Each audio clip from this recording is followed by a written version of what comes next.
Welcome to the Human Capital Innovations Podcast.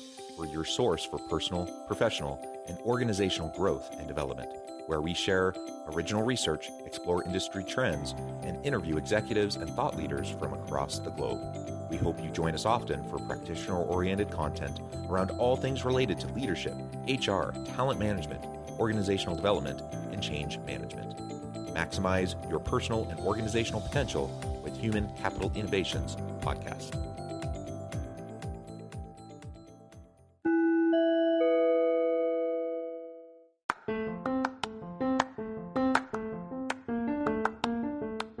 If you enjoy the Human Capital Innovations Podcast, enjoy ad-free listening by going to the Patreon page, and please consider contributing even at the producer or sponsorship level. And please leave a review. Thank you for your support.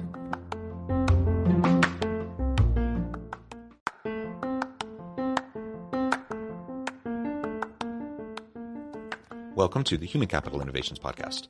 In this HCI Podcast episode, I talk with Jessica Baker about HR tech and upskilling, learning, and development prioritization in the workplace.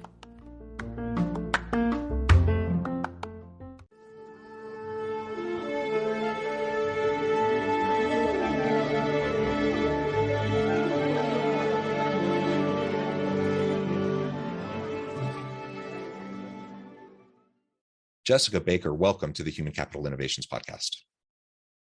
Hi, thanks. It's a pleasure to have you. You're joining us from the Austin area. I'm south of Salt Lake City in Utah. And today we're going to be talking about HR tech and upskilling, learning, and development prioritization in the workplace, specifically talking about your role at Enterprise Ireland and some of the things you do to support organizations that are in this space. As we get started, I wanted to share Jessica's bio with everybody. Jessica Baker is VP of Digital Technologies for Enterprise Ireland and works with Irish HR and talent tech companies to expand into the North American market and US-based companies looking for innovative solutions. Anything else, Jessica, you would like to share with listeners by way of your background before we launch on into the conversation? No, but I think that generally sums it up. I've worked mostly in startups and small to medium organizations. So excited to have been with EI for over 2 years now and all the cool work that we get to do. Yeah. So did you join before or after the start of the pandemic? Right before. I was actually in our office for a week and a half until they were like, okay, just kidding, we're going home. So you had a whole week and a half. That's great. Yeah, it was super wonderful. We were like ready to book my plane ticket to go back to Ireland to meet colleagues. And the day we were going to book it, they were like, no, see ya, we got to go home for 2 weeks. And we just like kept pushing it out. That is funny. That's how it was at the very beginning. We're like, oh, it's going to be a couple weeks. Yeah, 2 years, exactly. 2 years later, right? Yeah, right. Well, good. It's been an interesting transition, I think, for everyone the last couple of years. Lots of learning that's occurred. And again, it's great to be with you and to be able to chat about Enterprise Ireland and some of the things you do to support businesses. Maybe you can just start by giving us a little bit more of a rundown, telling us a little bit about what Enterprise Ireland is, what your role is, and how you're working with organizations. Yeah, so Enterprise Ireland is the trade and VC arm of the Irish government. So our headquarters back in Dublin invest in Irish businesses, and our overseas team helps those businesses as they export and grow outside of Ireland.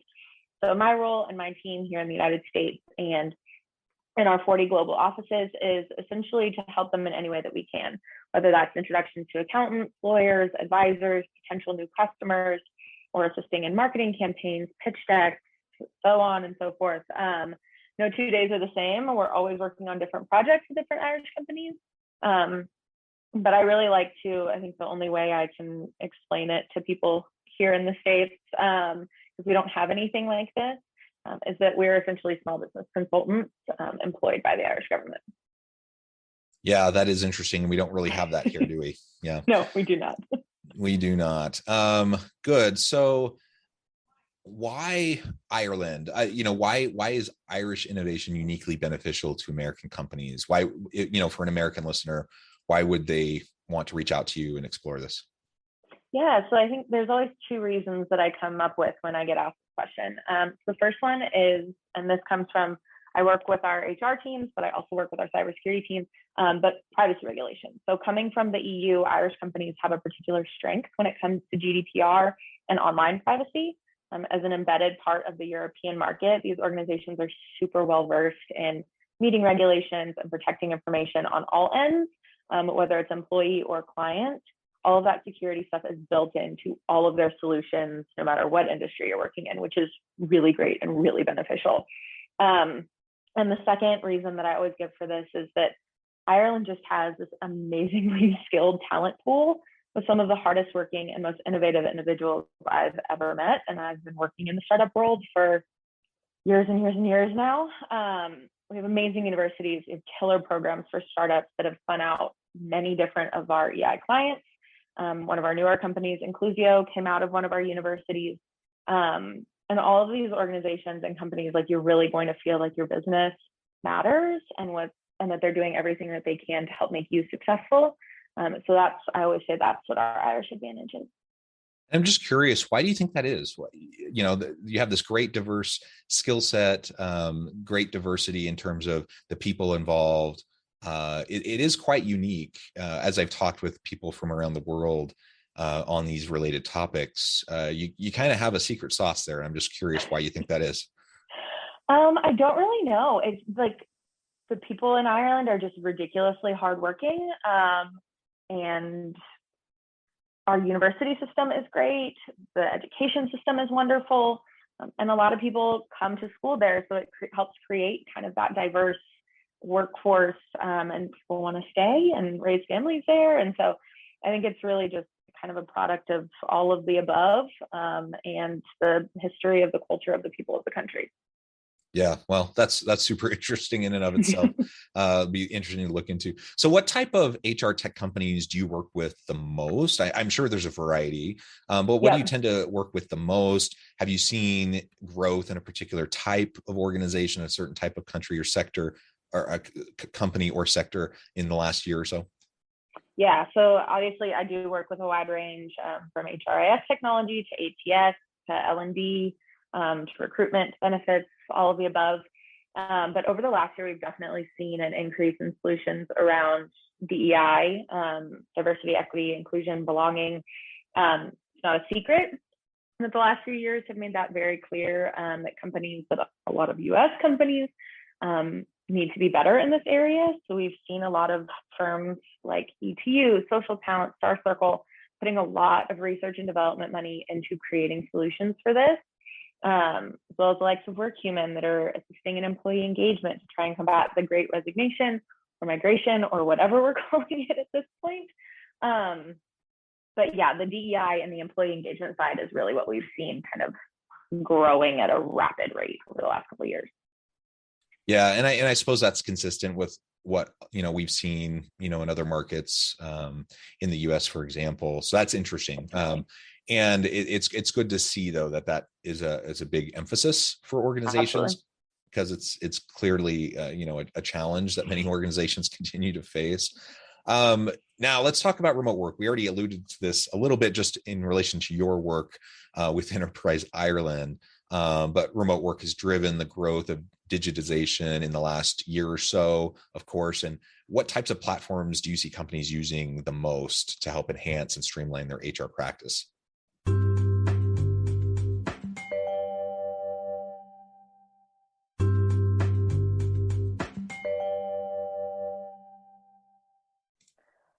So I think a lot of it it's like overall. So we have a lot of companies that are working to help facilitate like hot desking and flexible working, and stuff like that. We have one company they're currently in the R&D phase for kind of figuring out the flexible working for shift workers and like factory workers and stuff like that, where it's not as easy to say like, oh, I don't feel great, I'm going to work from home today, or I need to run to the doctor, I'll be in for 3 hours, then I'll work the rest of the day from home. Like that kind of stuff.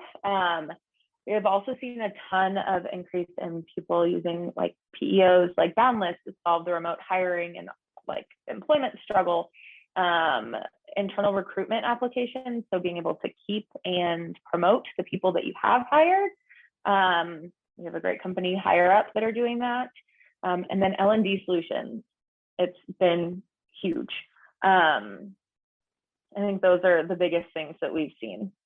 Yeah, well, that's interesting. Of course, there's, in the HR tech space, there's so many cool things happening, so many new innovations constantly emerging. So there's tons we could talk about there, I'm sure. Let's focus in on that, on the learning and development, the upskilling space here for a minute. How is that being prioritized right now in the workplace from your experience at Enterprise Ireland? Do you work with companies that specialize in that? What's kind of their focus? What are they trying to accomplish? Why is it such a huge growth area right now? Yeah, so I think the answer to how is it being prioritized 3 years ago would have been much different than how it is right now.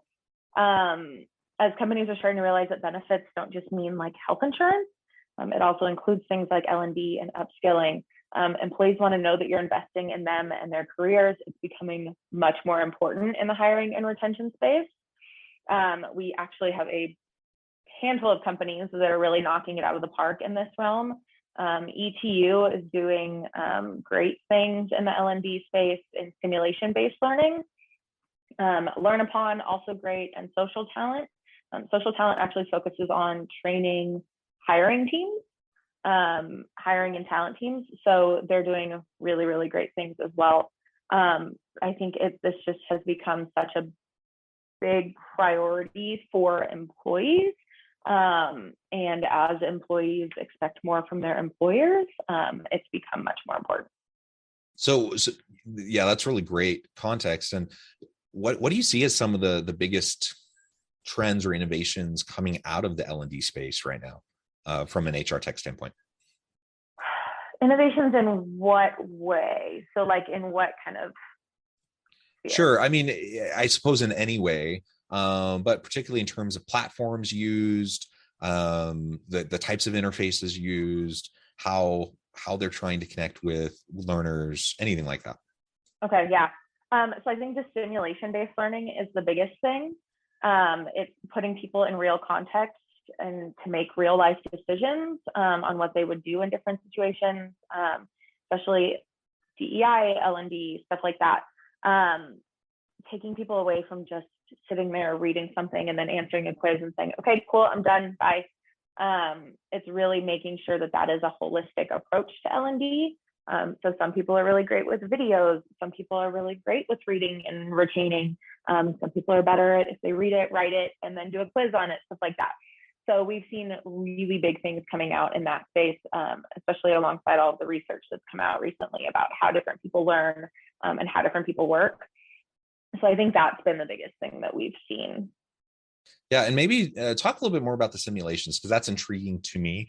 Are you talking about simulations in the sense of like metaverse kind of VR simulations, or what type of simulations do you see? Yeah, so none that I've seen so far in the AR VR space, but I'm sure it's coming.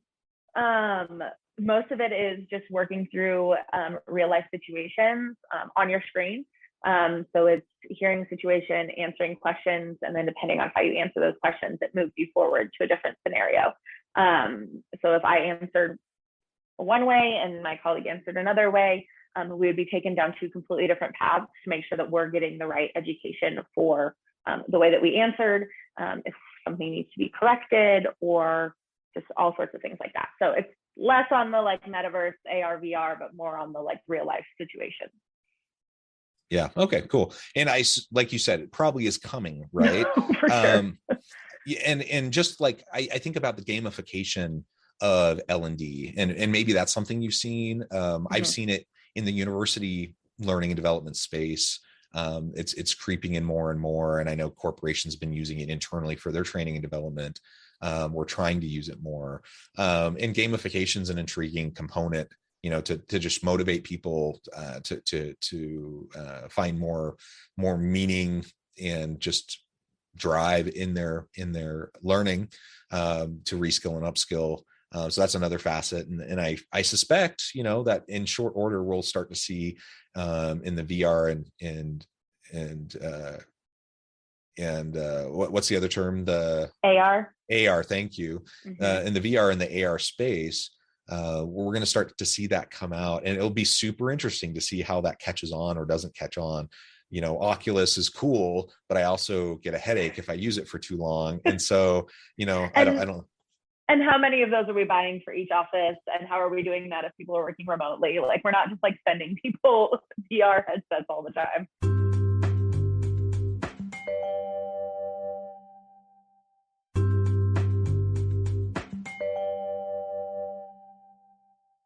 Right. Yeah.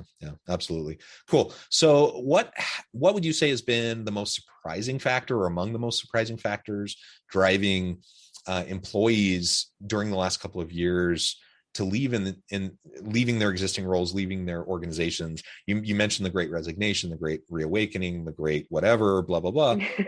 Whatever, however we term it, the reality is it's an interesting labor market. People have options, they have choices. People are leaving, they're going to other opportunities. Some of that could just be reprioritizing, what's most important to them and deciding they need to shift. But there's lots of different things that go into that. What have you seen from the companies you've worked with over the last couple of years?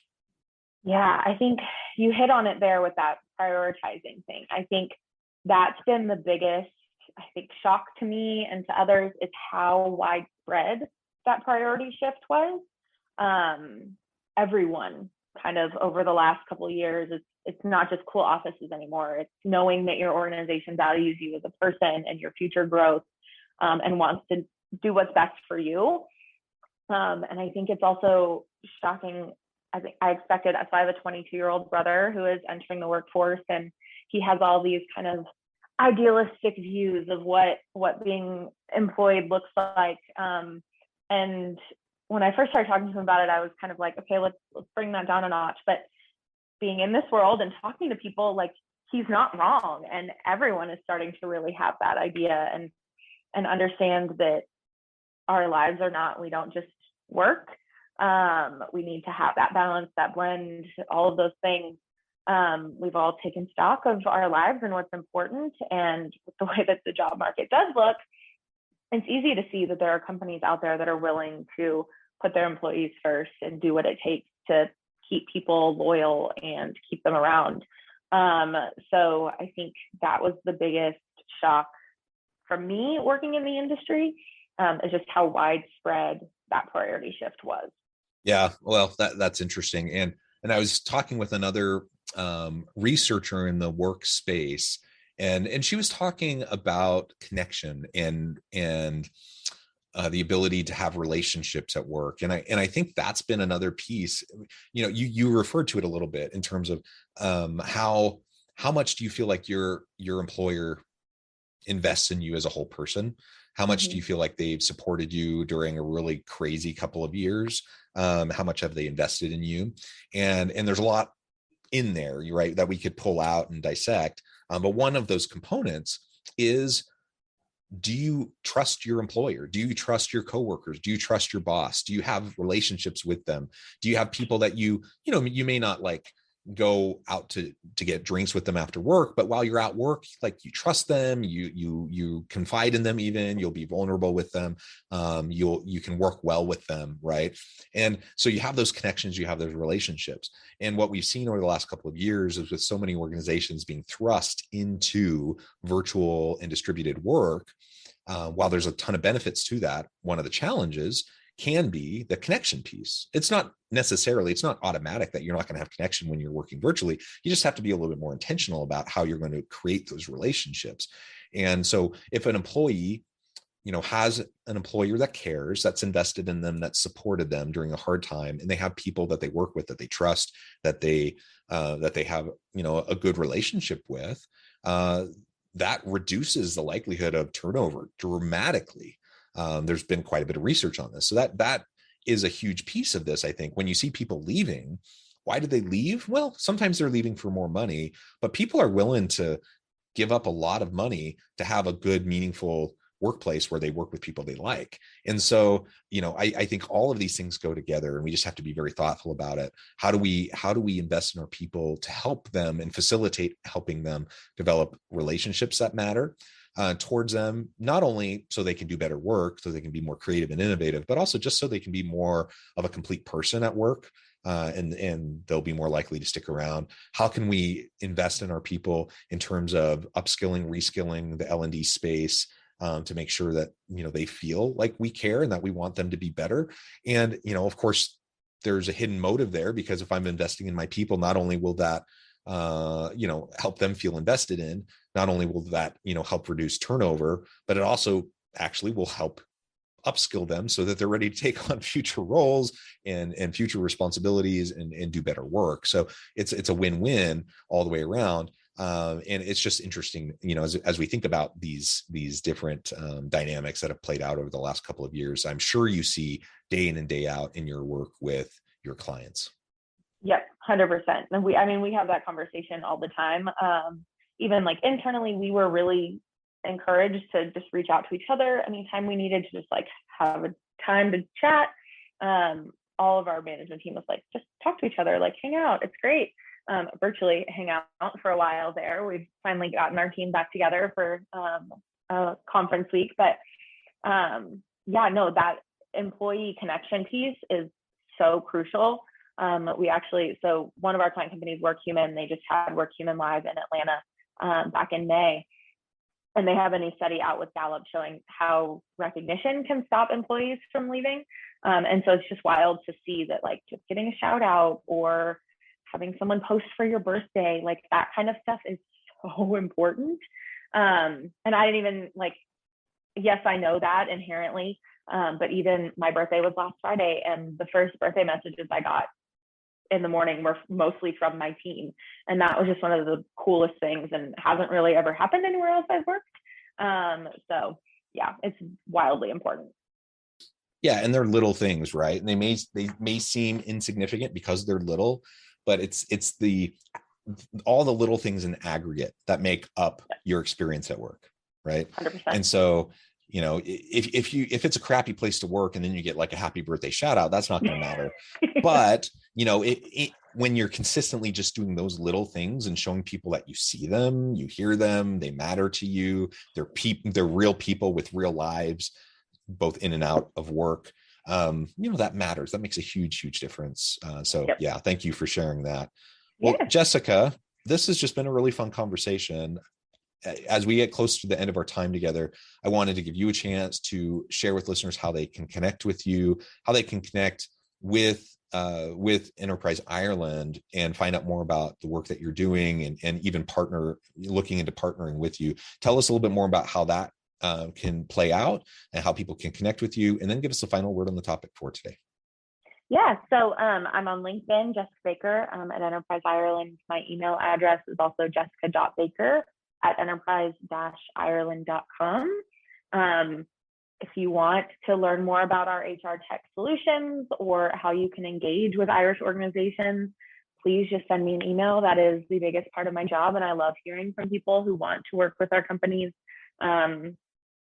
So yeah, that's the best way to get in touch with me. I think I'm constantly on LinkedIn. It's like just never gets closed down on my computer, which could be a problem, but it worked for us. But yeah, no, thank you for having me. It's been really great. I did not come from an HR background, but over the last two and a half years, I've been really blessed to be able to work in this industry and meet some really amazing companies and individuals all working in the industry. And it's just fascinating. I have a psychology minor, so getting to kind of put that business and psychology together for HR is really great. And I'm always happy to chat about the industry and chat about our company. Fantastic. Thank you, Jessica. It's been a real pleasure. I encourage listeners to reach out, get connected, find out more about what Jessica and her team can do for you. And as always, I hope everyone can stay healthy and safe, that you can find meaning and purpose at work each and every day. And I hope you all have a great week.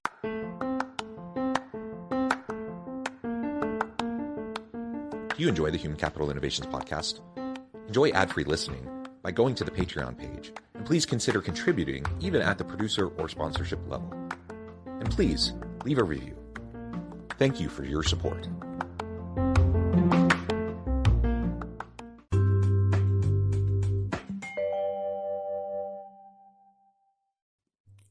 Thanks again for joining us for this episode of the Human Capital Innovations Podcast. I hope you stay healthy and safe and that you have a great week.